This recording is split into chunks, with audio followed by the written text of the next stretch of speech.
Many of you have been listening for a while and have heard Phyllis's journey in working through and discovering anger. Well, for a long time, it's been trying to discover the anger in your body because you had grown up in a household where you rejected anger. You saw the damage that it did to siblings and the effects that it had. And you're like, I don't want any part of that. And now you're at a place on your journey where you're tapping in and you can no longer ignore the emotion of anger. Is that accurate? Okay. Yeah. And so that is what we're going to talk about today. We have Echo in the studio with us, Phyllis's and Glenn's oldest daughter. And she is just always such a wise voice and tuning in to how the emotions affect us in our body specifically. And so I am so excited to hear her thoughts on anger. This is the first time she's been in for this specific topic.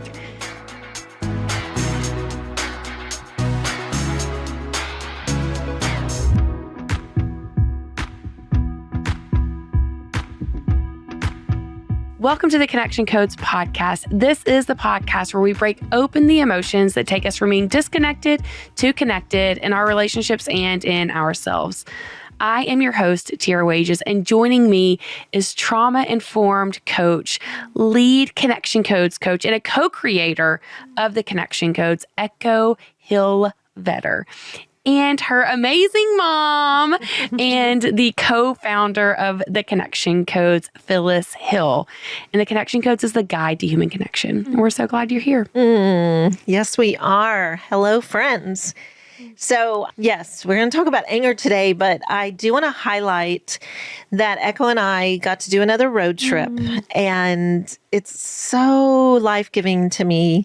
We love driving across the country, and we had our youngest daughter got married January 4th in Vegas, and then Echo and I, along with her youngest two, and Glenn, drove to California, had a week at the beach, and then Glenn and Echo's 5-year-old flew back to Nashville, and then Echo and I and the baby got to spend many more days together, just the three of us, and the baby's only one, so he doesn't have much to say at this point. And Echo and I did tons of talking, which is always such a huge, huge blessing to me. And you will hear several podcasts with Echo kind of breaking down some of the things that we talked about and discovered.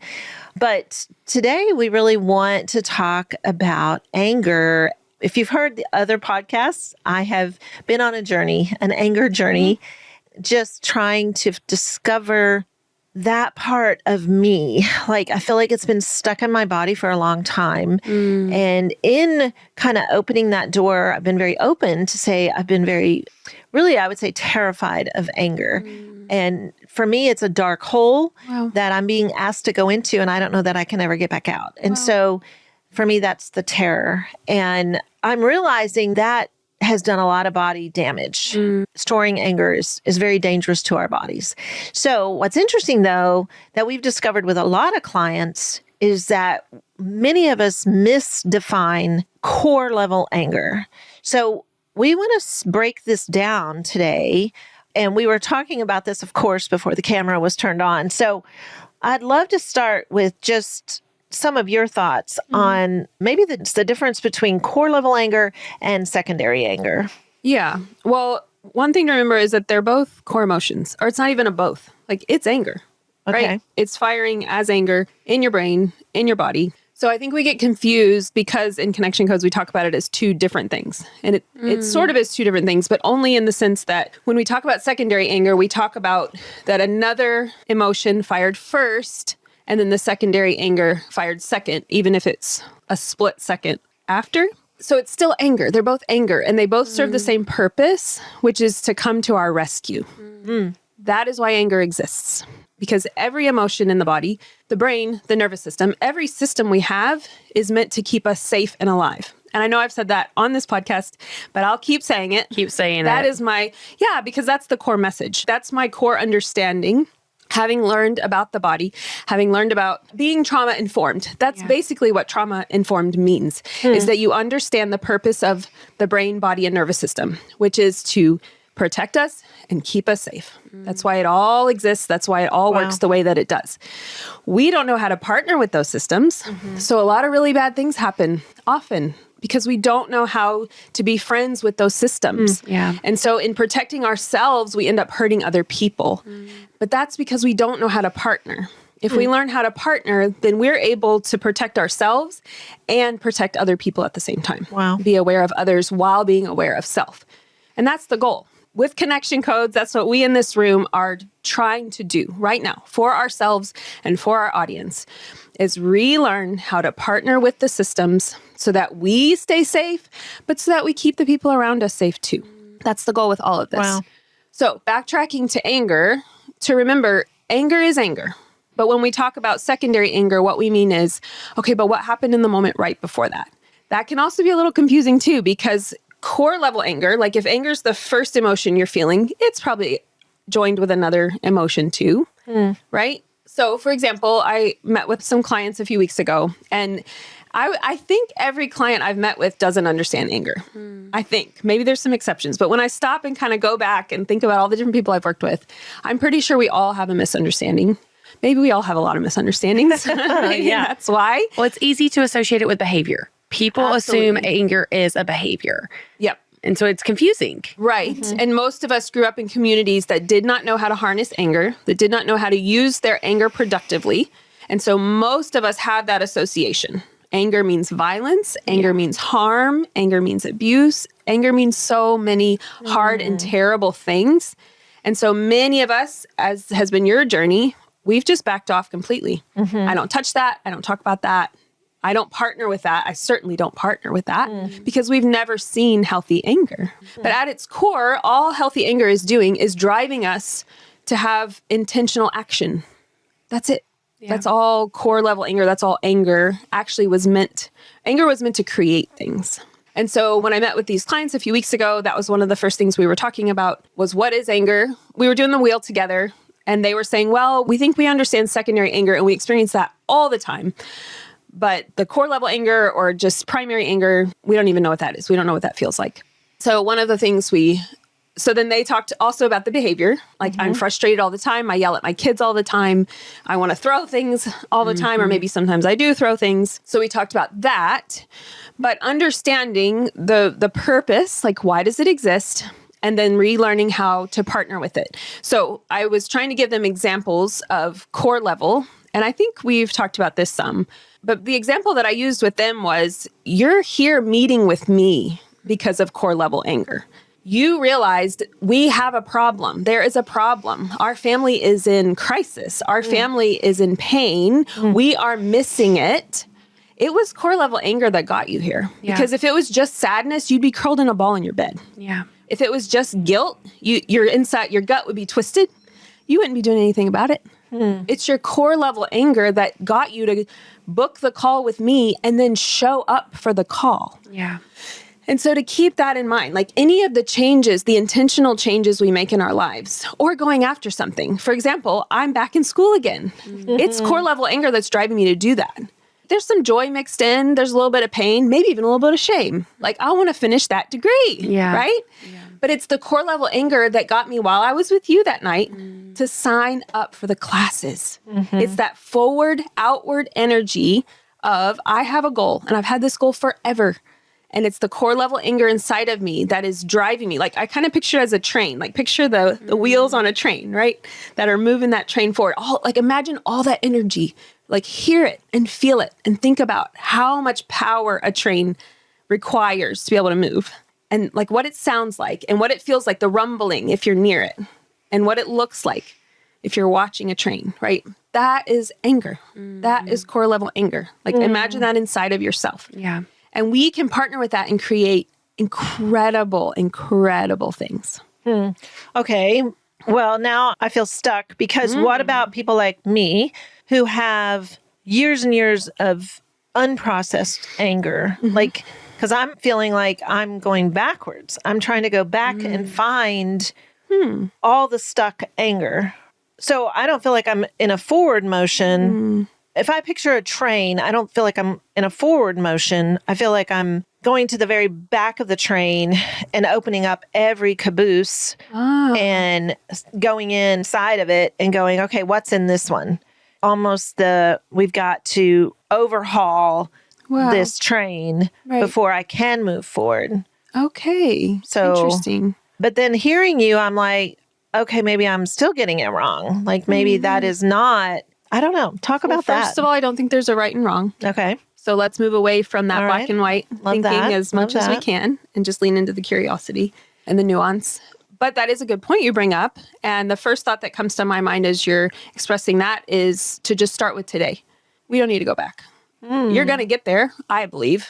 If you continue on this journey, things will begin to come to you because what you're doing by connecting with your today anger is you're sending your body the message, it's safe to express anger. It's safe. It's safe to know what it is. It's safe to remember it. That's super scary. Remembering things, that's super scary. Our brain won't always do that.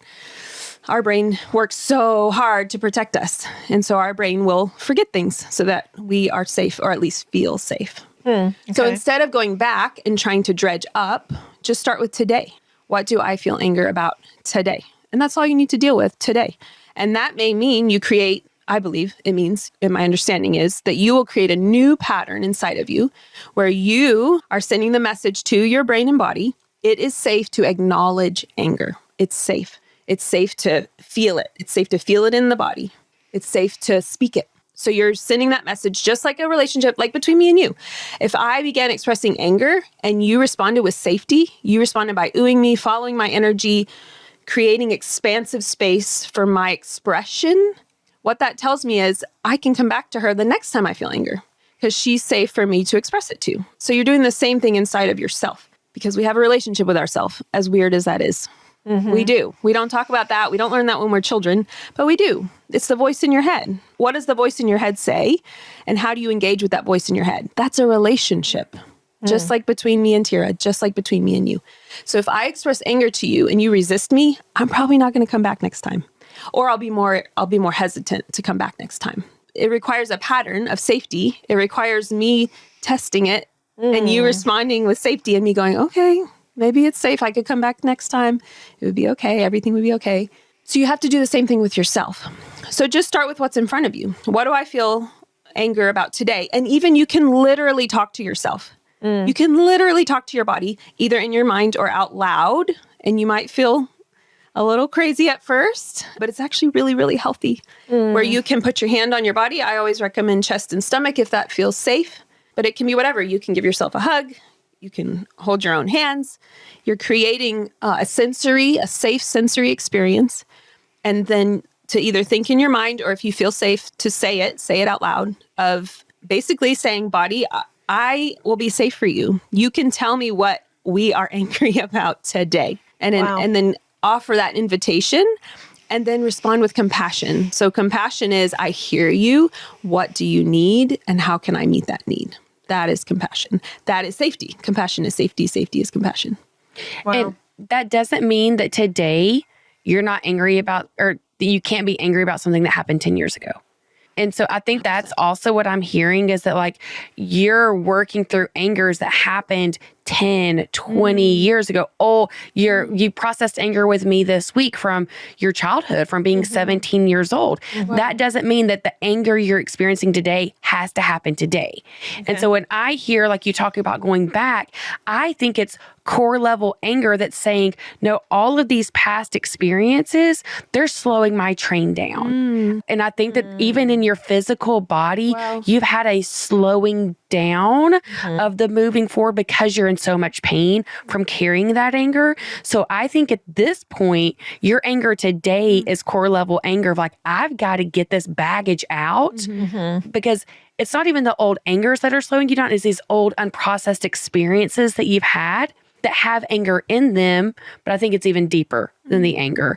And so I think about that. There is value in getting that baggage out, but that's because that's the anger you're feeling today. The two go together. You're not walking to the back of the train. You're in the front and being like, we're throwing this out. Like that's what's firing in my, like I'm feeling core level anger thinking about that and that you are getting it out of your train to move forward. That's what I'm envisioning happening. Well, as you're speaking, I was thinking we were in California, so we were at the beach. Echo encouraged me, and I think she was encouraging herself as well, but to write 3 pages a day. And this is based on a book. Yeah, I mean, The Artist's Way by Julia Cameron. She talks about morning pages. So there we go, says morning pages. It's stream of consciousness. Yes. You just wake up and write stream of consciousness, mumbo jumbo. Yeah. And it's just to get everything flowing. If you have mental blocks, if you have energy blocks, like just to get your thoughts flowing, your emotions, your creativity, your body, like it's to invite movement into your life. Yeah. And if you're listening and you're going, oh, I hate writing in a journal, well, then you're like me, right? Yeah. But I really did. What connected with me at that moment was I felt stuck. Like, how do I get unstuck? And I trust Echo a lot. She also reads a lot. And so I'm like, okay, morning pages. There's something to morning pages. I'm probably not going to read that book, Artist's Way, but I can hold on to morning pages, that concept, those few words. So then we went to Target, and because we had to pick up a few things, Echo encouraged me to get a journal. I did. I bought the smallest possible journal you could find. It is probably 3 by 5. Yes. That's it. 3 by 5 inches. You can put it in your pocket. You can put it in your pocket. And I thought I can manage 3 pages if it's 3 by 5. I was so proud of it. It's pretty. And that's me. I needed it to be the smallest 3 pages possible, because 3 pages sounds impossible for me. But I wanted to do it. And it's been interesting because it's been now about a month. And I've not done it every single day. But I am fascinated by what I'm learning about myself when I do sit down and do it. I write the wheel every time I do it because it is so helpful for me. It's almost like it regulates my nervous system in just doing the wheel and writing it out. But I have also found that it kind of forces me to look inward. It forces me to slow down. I think the first few days that I did it, it was just random words. Like it wasn't complete sentences. It was just what Echo told me to do. So I was just like, okay, I'm just dumping a bunch of words. Whatever comes to my mind, I'm putting it on paper. A month now later, it's a lot of sentences. It's a lot of complete thoughts. And it has really been eye-opening for me that when I do that, it's the slowing down. So if you're similar to me and you have a hard time going inward and finding yourself, that is, I would say, maybe that's the practice you need, is to actually put it on paper. Because, and I have to be pretty much alone. I remember even being at the beach, I would try to go outside somewhere where I could be alone. Because when other people are around me, there's something that happens. It kind of like, I can't go in deep inside myself when other people are around me. So, I mean, people I know, I could sit in a coffee shop with strangers and I think I could ignore all them. But when I have people around me that I know, it's very hard for me to go deep in. But I think that has been a huge thing with me really even being able to talk about anger. And it's kind of like, wow, I've begun to write about it. And I do appreciate even visually to realize, no, you don't have to go to the very back of the train. I can be in the conductor's seat and still have a anger memory. Yeah. And I don't even realize that. You're right. You and I processed a specific moment in my life when I was 17. And it is fascinating because when you were saying the anger today, you know, it's like there's so much intermixing of all these memories. And I even called it abandonment. Like the other day at 17, I was abandoned by my parents, by my siblings, by, you know, my friends, by my teachers. Like everyone abandoned me at 17. And I was on my own, and no one should be abandoned at 17. Yeah. And it altered my life. It altered my life completely. Yeah. But of course, I left that incident at 17, not with core level anger at 17, a ton of shame. That's what I left with. Wow. And sorrow, deep, deep sorrow, so much pain and loneliness. So I didn't find core level anger in that moment. And it's interesting because I think about the idea that I didn't feel worthy in a way. Like, I think that's how I would describe it now. I didn't feel worthy of feeling anger in that. Wow. Shame, that fit. Now, at 62, looking back, I'm like, what in the heck? A 17-year-old should never be abandoned. Yeah. It's the time in your life when you need the most support. It is an interesting journey that there's some days I feel confused still. Even having this discussion, I'm like, okay, am I really on the right track? I know I'm on the right track because I have a lot of support, but am I doing it well? I don't know about that. I think part of my fear, and I've alluded to this, I haven't been very open about this, I don't think. I've talked about my fear of the anger, my fear of that dark hole. The way I visualize it is a dark hole. And here's another exercise. I've shared this, but I want to repeat it, that a therapist said to me last year. She said, I want you to write a letter to anger, which I thought in that split second, that was so dumb because I don't like to write. And I thought, oh, great. She handed me not a 3x5 piece of paper. She handed me a legal pad. What is that? An 8x10 or 11 by something? I mean, and I thought, oh, great. Now I got to fill up this page. And, but once I started writing, it was scary. The dialogue I had with anger, and it was actually a dialogue. It was not just me writing to anger. Anger wrote back to me instantly. Wow. So it was an actual dialogue, and it was a wild experience. I felt like an outer body experience. And basically what anger was communicating was, I will destroy you. Wow. Wow. And I'm like, oh, I felt it. I felt it in my body. If I don't deal with this anger, if I don't fight for it, anger will destroy me. Wow. But see, I left that moment in time all the more terrified of anger. Yeah. It did not motivate me in that moment to fight or to go into those dark places. Like, it just terrified me all the more. Yeah. So it's taken me some time. And I think the fear that I've realized most recently is that I will destroy everyone around me Wow. when I begin telling my stories. And that is still, I would say, my biggest fear. Wow. That I will destroy the relationships closest to me and they won't recover. Wow. And I'm still not on the other side of it to say, oh, that was silly. I would say I still believe I've stored it so long. Like, one of the angers, I think I even shared that with you this morning, that I've processed just in the last week is I feel a lot of anger towards myself that I did not deal with this a long time ago. Yeah. Even before connection codes, even before I knew what anger was, I have anger towards myself that I didn't deal with a lot of this. Yeah. That I was so, I view it as I was so weak. Even in my early years even at 17, I should have had core level anger in that. Yeah. I should have been screaming at somebody. Yeah.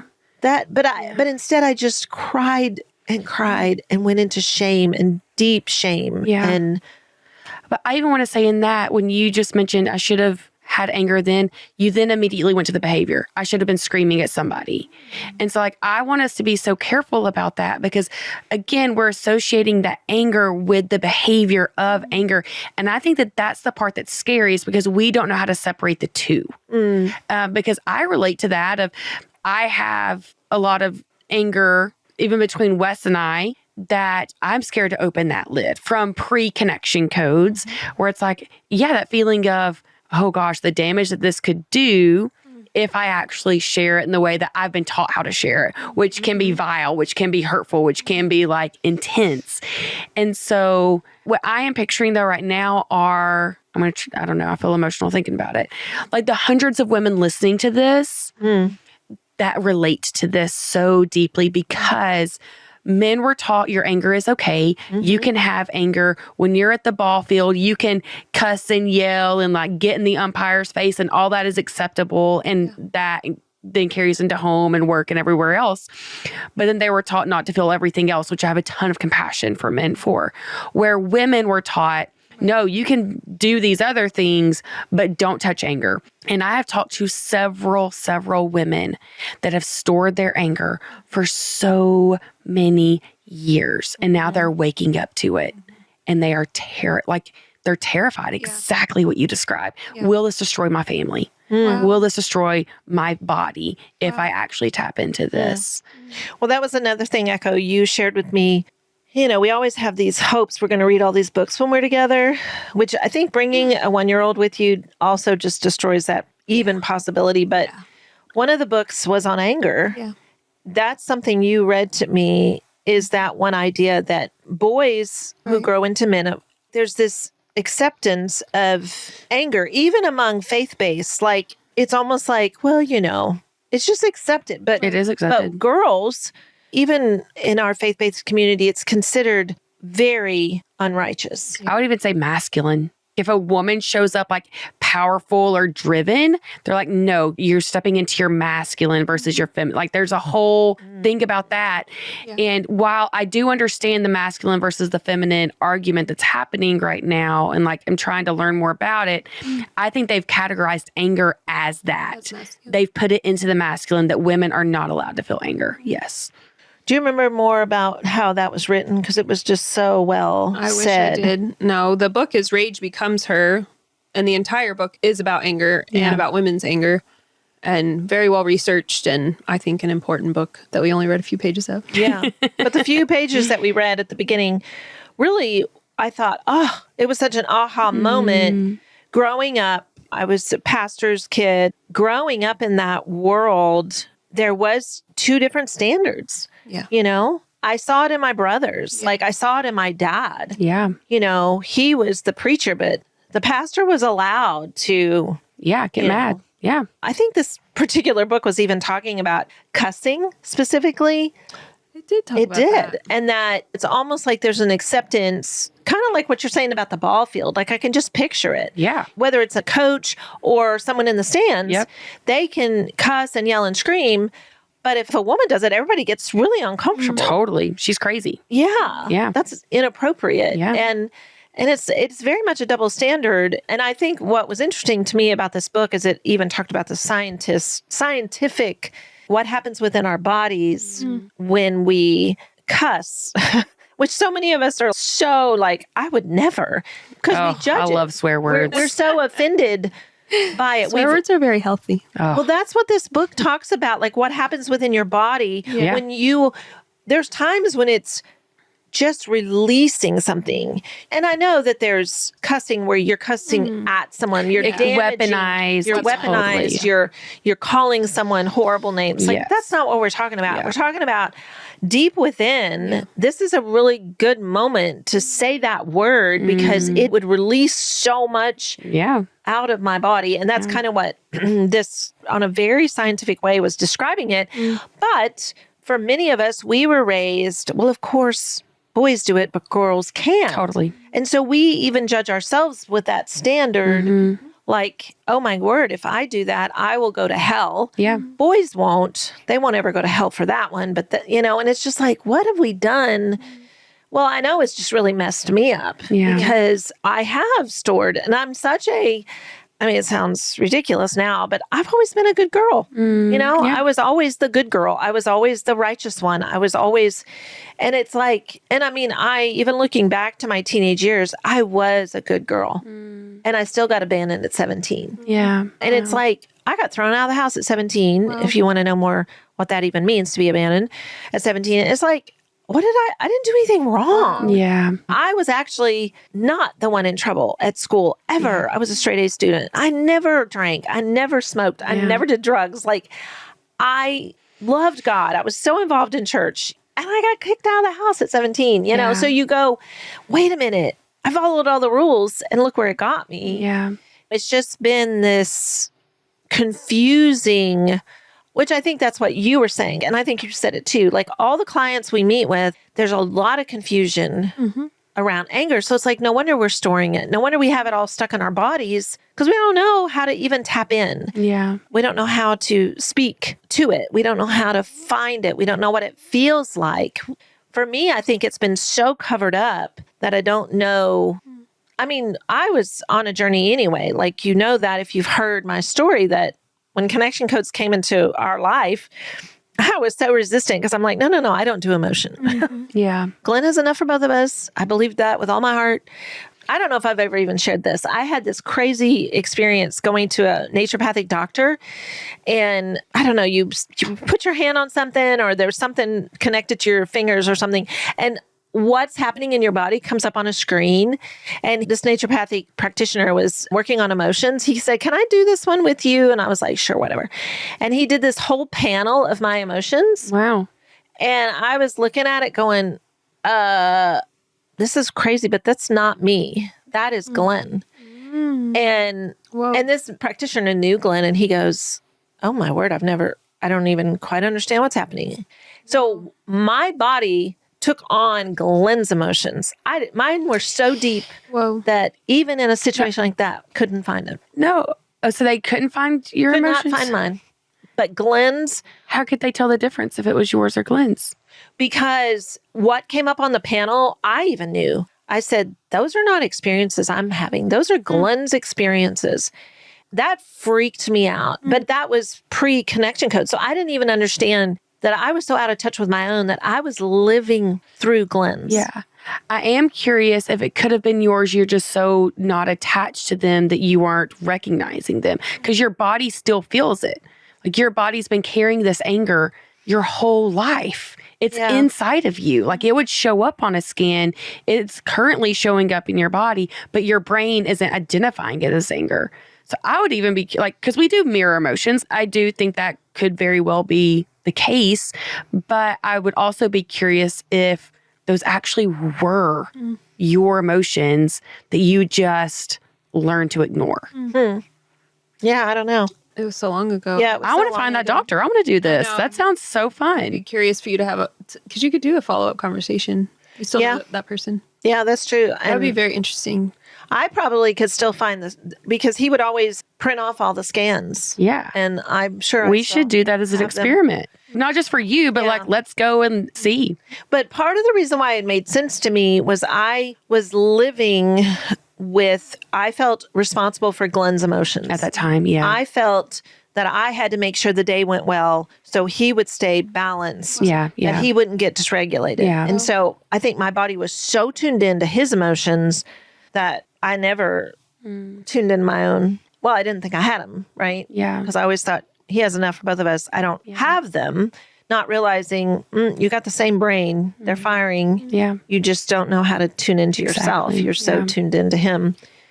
One or two things have come to mind as you've been sharing all of that. And one is what you expressed about what happened when you were 17 and how you didn't respond with anger. Or you couldn't access anger, even though now you look back and go, that's something to be angry about, feel anger about, right? And then you said that you feel anger toward yourself for not responding, like not coming to your own rescue, basically, right? But what comes to my mind, or what goes through my mind when I hear that, is because the brain and body, their only purpose is to keep us safe and alive, they're going to use whatever strategy they know to do that.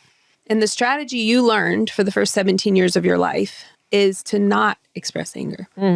It is to remain passive. It is to allow yourself to be mistreated. That kept you alive. You were alive at 17 because you didn't fight back. And so to have compassion for that, as hard as that can be and as hard as that can feel, your brain and body were doing exactly what they needed to do, even though now you can see it differently. Now you've learned the lessons that show you, oh, there are other ways of being, and there are other ways that are safe to exist. But your brain and body didn't learn that for the first 17 years. So they responded exactly the way they needed to respond to keep you alive, to keep you safe. And we can thank them for that. Even as we grieve, even as we rage, we can also be compassionate, and we can also thank them for doing exactly what they needed to do, which was to keep you safe and alive. And they did, because you're here. Yeah. I'm definitely not on that page. I probably need to write that down. Because I've had a lot of conversations about anger, especially over the last month, because I think if you've been listening, I'm really committed that 2025, this would be my digging in, getting there, facing it, whatever, however I want to say it, going into that dark hole. So I've had a lot of conversations about anger in the last month, but I think that is an interesting, because that has been proposed to me that there should have been. See, that's the whole word should. We hate that, right? Just doesn't that. serve us. Should doesn't serve I us. know, but it's weird because someone even said to me, well, you weren't, well, I don't know. I hesitate, but the word victim came up, like you weren't a victim. And I'm like, I was a victim. Interesting. Like even from a young, some things that happened to me really young. Yeah, I was a victim. And I don't know at what point you stop being a victim. And I don't even know that that's worth trying to always figure out. But when I think about that 17-year-old, I was not taught to be strong. I wasn't taught to have a voice. I wasn't taught definitely to use anger as a driver. I wasn't taught much of anything, to be honest. And I don't remember a single person in my life up to that point that actually poured into me. Like as in, I had people who loved me, but I don't remember people going, hey, here's some really great life lessons. Or I want to spend time with you to just open up knowledge. Like I just don't feel like there was anyone in my life. And so I think I just did whatever I saw around me or what I had grown up with, or, and in some ways kind of shocking because I was the youngest of 8. So you would think when you have 7 older brothers and sisters that you would learn something. You know what I mean? Wow. Like that there would be something there. Like mentorship. Yeah. Mentorship. And it was like 0. Survival doesn't invite mentorship. Yeah. Very and you fascinating. guys were all in survival mode. Yes. Yeah. We constantly moved. Yeah. And I think that's one of the downsides too of that life is there weren't other mentors in my life. And I was always starting over in new friendships, both in my own peers, but also like if there was any adults or it was a constant change. And so I don't remember being mentored by anyone. And then my parents kind of brought a roof over my head, food in my belly, and a place to lay my head till I was 17. But I don't feel like there was mentorship there either. Yeah. So, yeah, I think in that, maybe a regret that I wasn't strong. Like, it's fascinating because I believe who I am today, and even kind of over the last, even as we moved to Tennessee and I began homeschooling you guys, I took on leadership in a really powerful way. Then I built a company. Like, that takes grit. Yeah. So at some point, I think I had that all along. I just didn't know how to access it. Yeah. And so I'm like, well, shoot, I wish I'd have known how to tap into that grit when I was 17. Yeah. Because for one thing, I would have gone to college. And it's weird because my siblings all went to college. But even by the time I was, well, of course, getting kicked out of the house at 17, but I don't think I was the only one that got kicked out of the house. Like, I don't think that's, my siblings, they got kicked out of the house and thrown to college. The stories I hear is when my dad was done with you, he threw you into college. Interesting. Like, we lived in Germany and he'd be like, at least this is what some of my siblings have told me. Like, Dad would go, yeah, it's time for you to go to college. And then they would be sent to the United States to go to college. But that was, they were pretty much kicked out. Like that, you don't come back. Once you're out, you're out. But by the time I came along, I felt like when I got kicked out, there wasn't a kicked out into college. You know, they missed that step. So it's just fascinating, but I had no grit back then, you know? So Yeah. 2 things to keep in mind for today and moving forward is to allow yourself to follow your own energy and to think of that as part of the process of reaccessing anger and repartnering with anger. So, for example, you wake up in the morning, tuning into your own body, tuning into your own desires, your own wants and needs and emotions and thoughts, et cetera, ideas. And to get into the habit of noticing. So again, we have a dialogue in our head. We all do. So we have an idea and then we respond to the idea. And we do this all day, every day for our lifetime. And most of us have learned the judgment cycle. I think we've talked about that on here maybe, but we've certainly taught about it together. So that is a desire comes up. Oh, I need to go for a walk, or I want to go for a walk. That would feel so good right now. That my body would really like that. And then we respond with all the reasons that's a bad idea and all the things you actually should be doing, which typically include taking care of everyone else and not yourself. and all the reasons that's inconvenient, and all the reasons, and maybe a walk is not a good idea because it's fairly neutral. That could be 1,000 different things, right? So the body has some type of need. The body speaks up. Please move. Please eat. Please go to the bathroom. Please drink a glass of water. Please, can we do that? That is what we need, right? This happens all day, every day for our entire lifetime. When we're 1, we scream. I'm thirsty. My son screams. He points and he screams, and he will not stop screaming until you hand him the water, because that's what we're supposed to be doing. Not literally screaming maybe when we're 50 or 60 or 40, right? But you got to keep asking for the water. That is nature. That is health. That is vitality. That is life force. That is God's design. You need water. The body needs water to thrive and stay alive. So you get the water and you drink the water. Okay?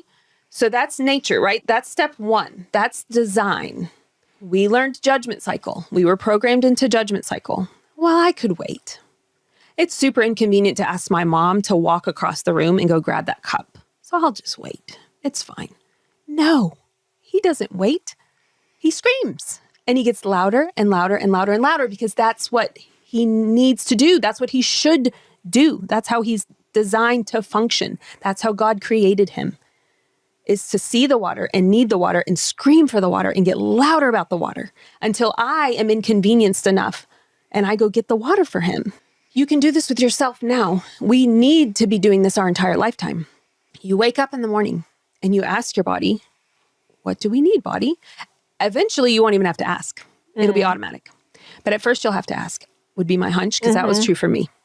Where I literally have to consciously, either in my head or out loud, say, okay, body, what do we need? The first answer may be get up.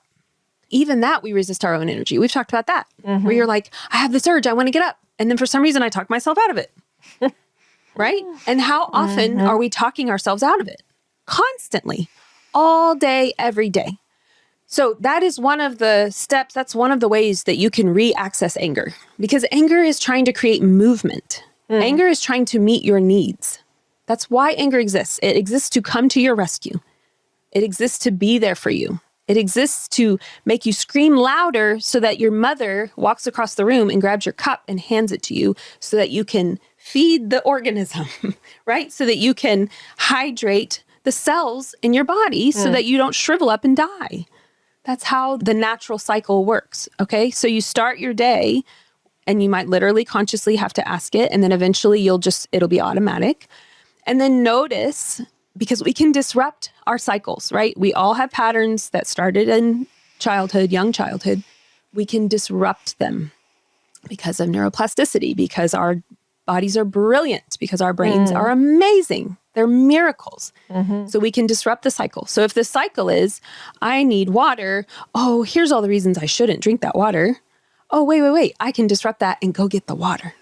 Wow. Right? So it's the anger that's causing you then, if it's not a baby and the mother and all the things, I stand up, I walk to the kitchen, I fill up a glass, and I drink it. So that completed the natural cycle, the designed cycle of body has a need, I meet the need. And you can do that all day, every day, and that's going to create repair within you. So within the relationship you have with yourself, it's going to create repair with it for you in your body. It's going to create repair for you in your emotions. And every time you do that, every time you meet one of those needs, you are sending the signal to your brain, your body, your emotions, your nervous system. You are safe with me. Wow. You are safe with me, which means your body will keep speaking up. Your body will keep asking and requesting. And then you create a new cycle. And the new cycle is you are safe with me. And now suddenly our needs are met. Now suddenly when we're thirsty, we drink. And when we're hungry, we eat. And when we need to go to the bathroom, we go to the bathroom. And when we need to sleep, we sleep. And when we need to move, we move. And are there exceptions? Yes. I have a 1-year-old. So I need to sleep 8 hours every night. I don't sleep 8 hours every night. I'm in a season where I can't meet my own needs. It's maddening to live that way. It's maddening to live that way chronically. Yeah. Hopefully, we're only doing it for a season because you have a final to study for, or you have a 1-year-old to feed in the middle of the night, or you have a deadline at work. Like, hopefully, it's seasonal. For some of us, it's not. For some of us, it's lifestyle. Yeah. So get curious and aware and tune in and notice. And so when I say follow your own energy, I mean follow your body's energy. If your body wants to get out of bed, get out of bed. If your body wants to step outside into the sunshine for 60 seconds, step outside into the sunshine for 60 seconds. Like, stop talking yourself out of things. All of our energy goes toward talking ourselves out of things because we have some judgment, some judge. That's what I call it now. So there's me and then there's the judge. And for the longest time, until I was 36, the judge in my head lived in the driver's seat. Always. I was the passenger. The judge was the driver. And that led me to 2020. And that's a whole story and a whole thing and completely changed the trajectory of my life.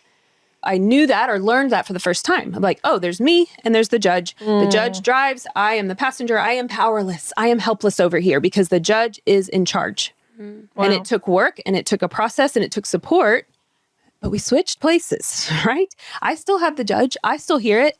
We still have conversations, but that judge is no longer in the driver's seat. Wow. The judge is in the passenger seat, yapping at me, sometimes loudly, sometimes not so loud, but the judge is no longer in the driver's seat. My body is. That's what happened. We switched. So good. And even related to chronic pain, so much of that is muscle, it is fascia, it is tendon, it is bone, because we spend so much energy controlling movement. Flex your arm really quick. Like, flex your left or right arm. Okay, just hold it. But literally as strong and as tight and as hard as you possibly can. How does that feel? Not good. Okay. We do that 24/7. What you're doing right now, you can stop. Oh, thank you. That didn't feel good, right? Imagine doing that for a lifetime. Right. Imagine how good your body's going to feel. Imagine how much pain you're going to be in when your body says, I need water, and your response is, no, I will not give you water. Wow. But you do that all day, every day for 60 years. Think about how much your arms are going to hurt. Yeah. Think about how exhausted you're going to be from saying, I will not get you water. I will not inconvenience our mother and ask her to get you water. I will not walk across this room because, and then fill in the blank. Like, we have 1,000 reasons, right? Yeah. Because the judge is in the driver's seat. Imagine that, but it's throughout every cell. Every single cell in your body is spending its energy stopping you from getting the water, stopping you from drinking the water. And the result often is chronic pain, chronic illness after resisting our energy for a lifetime. I want to clarify that for the listeners, that the example of giving yourself water is simply resisting your own energy. So feeling an emotion, getting hit with anger, getting hit with sad, getting hit with lonely, and resisting that energy, the effect that has on our bodies. And so I don't want people to be like, oh, well, I get myself water when no. Your husband walks in and disregards you and you get hit with something and you resist that energy. Your body is feeling that tension. Well, it's both. It's a metaphor and it's literal. Because we also do that where we don't give ourselves what we need physically.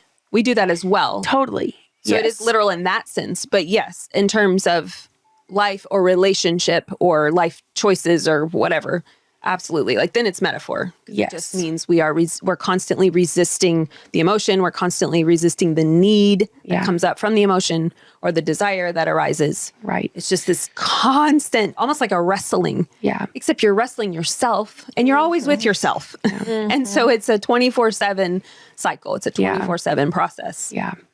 Well, and as we wrap this one up, because I think that can be a whole different topic to talk about. Because as you're sharing, I'm like, when I wake up in the morning, if I said, what do you need? Like, talk to my body. What do you need? Like, I go back to this morning.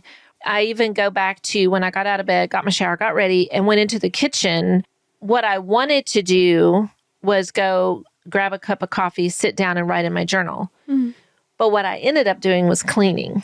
Interesting. Yeah. And so I think, am I listening to what do I need? Which I think what I really needed was to go write in that journal. Wow. But what I did was started cleaning off the counter and wiping it down and putting away all these papers and and it's like, and I didn't have that much time anyway. So it's just fascinating because I think, wow, I probably resist the need all the time. So to me, your metaphor, I'm going, oh, I get stuck right there. I get stuck with just when my body goes, you're tired, go to bed. I'm like, no. That's not. I don't listen to that. I don't tune into that. Even sometimes when I'm hungry, I go, no, it's not a good time to eat. No, don't eat now. Wow. So I'm like, oh, I'm not even doing that very well. So, yeah. And starting with physical needs is actually a great place to start because it's pretty cut and dry. When you're hungry, eat. When you're thirsty, drink. When you're tired, lay down. Well, when that's you're what restless, I'm saying. move. We probably need a whole nother Because it is conversation bigger about than that. Like you're saying, like it's relationship, it's life path. What career am I pursuing? Who am I hanging out with? How's my relationship with my spouse? So those can be a lot harder. Like those are bigger and more nuanced. Totally. I just want people to recognize, because people will hear one literal example and be like, oh no, that's not me. Yeah. But in Phyllis's case as well, of like talking about storing your anger and storing your emotions, like a lot of that is relational. Like, do you resist your own energy? Absolutely. Physically, yes. Like that example is a great example of that. But so much of what's in your body and the effect, when we're talking about the effects that our bodies have, it is both the physical and the relational resistance. And so I just want people to recognize that That's important. that it is important to think about. Yeah. So good. So, I'm just realizing we've not done the wheel yet. Oh, wow. We're coming to the end of our podcast on this topic of anger. So I feel like we need to do the wheel. Yeah. Do you want to do it? No. But are you willing to? Well, I was thinking, okay. All right. So shoot fire. Definitely my shame is that I have ignored this, especially the last year. Like I just didn't want to deal with it. So feel shame about that because I feel guilt of the damage that it's done to my body. And my health right now is more precarious than it's ever been. So I do feel guilt that my body has been screaming to get my attention and I've basically just ignored it, taking care of everybody else's needs, not tuned in. So guilt and shame around that. Fear that I done too much damage. Fear that I can't restore my body.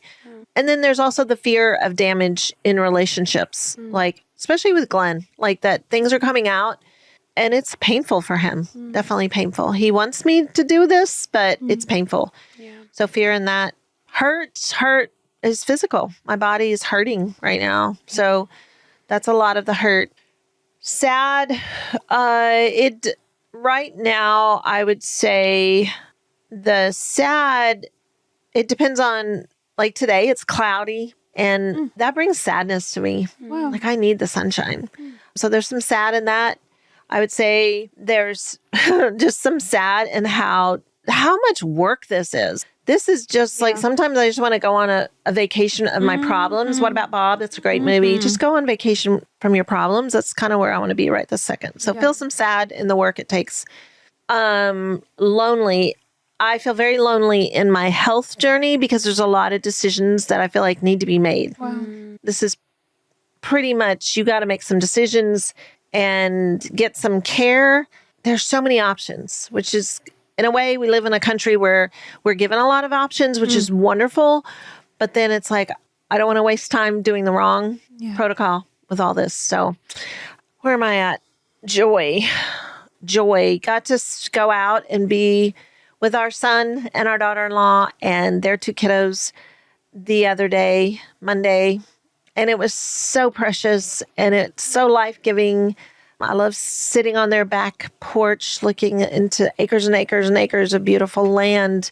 And it was warm. The sun was shining on Monday. So that was a big joy for me. Yeah. Thank you. Oh, did I skip anger? Well, okay. Thank you, Echo. No problem. Yes, I skipped anger, didn't I? So let's see. I think I was processing one with you this morning. Yeah, anger that I have abused my body by not figuring out what I need and by not expressing what I need. And it's a big one. Yeah. It's a real big one. Wow. So yeah, I feel a lot of anger about that. I hear that. Thank you for sharing that. And thank you for sharing your journey publicly where other people can both relate to it and be inspired by it because you're not alone in where you're at. I think there are so many men and women that have suppressed, ignored, disregarded their own energy and their emotions, and to see how much this does affect our body, how much it does affect our health. And I definitely hear the desire to like go on vacation from it and ignore it. So but nice. where will that get you? Right. Like we talk about that, like it will get you right back where you are. And so we do have a choice of either walking through it and getting to the other side of it, or staying stuck and staying in pain forever. And so if you are listening and you haven't downloaded, what Phyllis just did was our core emotion wheel. And that's the tool that Dr. Glenn and Phyllis created to actually contact with these emotions, to actually like relearn what they feel like. Phyllis can now touch her anger. She can identify the anger because she knows what it feels like, and actually start the process of getting these out of her body. So if you have not downloaded the core emotion wheel, there's going to be a link in the show notes for you to start. Journaling is a great option to start. And Echo mentioned like say it out loud. Even if you're by yourself, it may feel a little silly at first, but to actually vocalize it and say it out loud. And then when you get to a point where you're safe, you have a safe person that you can co-regulate with. That is the goal. And to be able to share that with someone. But definitely download that core emotion wheel. That is the start to being able to get to the other side of your journey. And the earlier you do it, the better. The sooner you start, I mean, and Phyllis, I'm sure you would say that, like, the better it will be for your own health and your own journey. And so I'm glad you're doing it now instead of waiting 5 more years to do it. So thank you all for listening. Thank you for your reviews, for showing up every week. Echo, thank you for being here. Your voice is so impactful, I know, for both of us, but also for our listeners. So thank you. And there will be a link in the show notes if you want to connect with Echo, if you want to follow her writings on Substack, where she shares so much of her own journey and education that she's learned along the way, and how to apply it to life and as we show up in the world. All of those links will be in the show notes. And yeah, as Dr. Glenn and Phyllis always say, we do this because you need this. You deserve this. So let's do this. Let's do this.